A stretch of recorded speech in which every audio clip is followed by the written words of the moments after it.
You're very welcome, Minister for State Humphreys, to the House.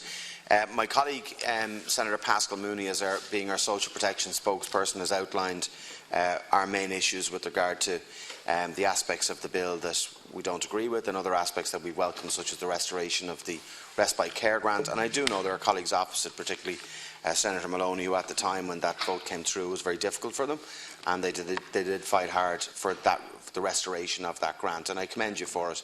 And I think it's only right and proper that there were aspects of legislation and government policy that we agree with, that we say so. And I've done that at consecutive budgets, where I will recognise the things that I believe are good, but I will also, as is my role as a leader of the opposition in this House, to highlight areas where I think we could be doing things differently. I want to focus specifically on the pensions area, which is very small in this bill.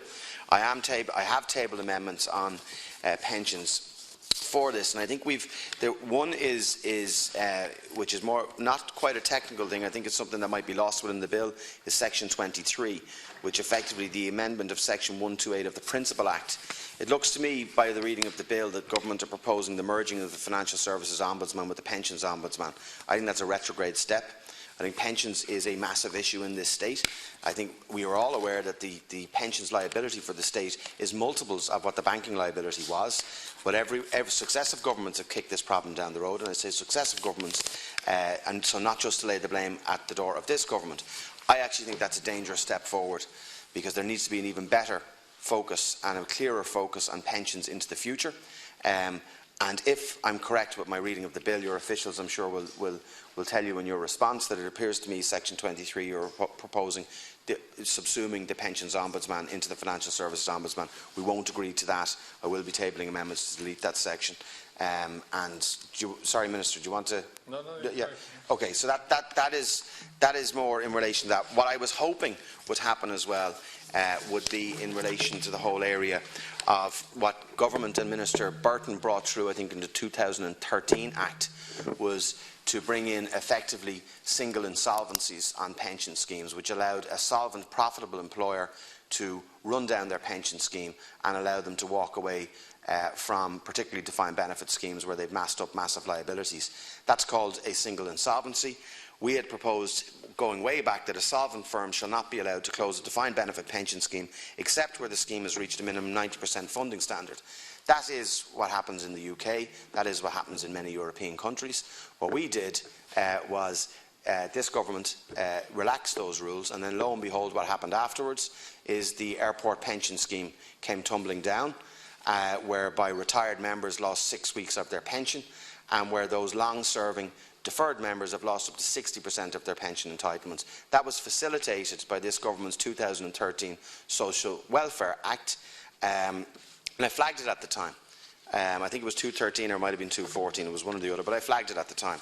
That's a big problem, not just for the workers within the IASS scheme, and I will be tabling specific amendments to deal with those items at committee stage, and there are a number of them, to reverse some of the decisions that were made by government under the State Airports Shannon Group Act 2014, where I've put in amendments to reverse the unilateral removal of those members from the scheme and the unilateral reduction of their scheme benefits that was allowed to simply facilitate the sale of Aer Lingus for a paltry €343 million, and all these people are still left swinging in the wind, and no one agrees with what happened to them. My big concern is not only for them, is that unless this is amended into the future, it's going to happen to multiple other pension schemes in this country, both semi-state and private schemes, and it's happening already.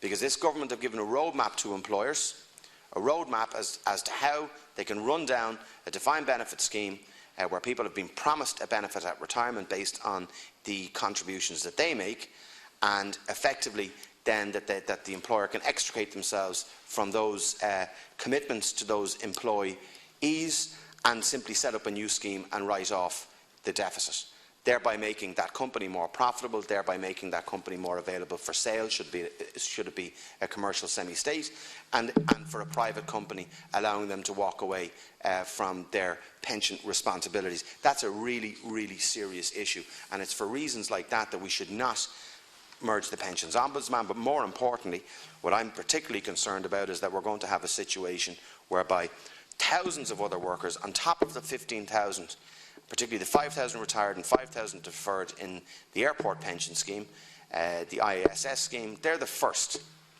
There will be more unless it's changed. And there genuinely will be more, because all of the pensions industry in Ireland is small.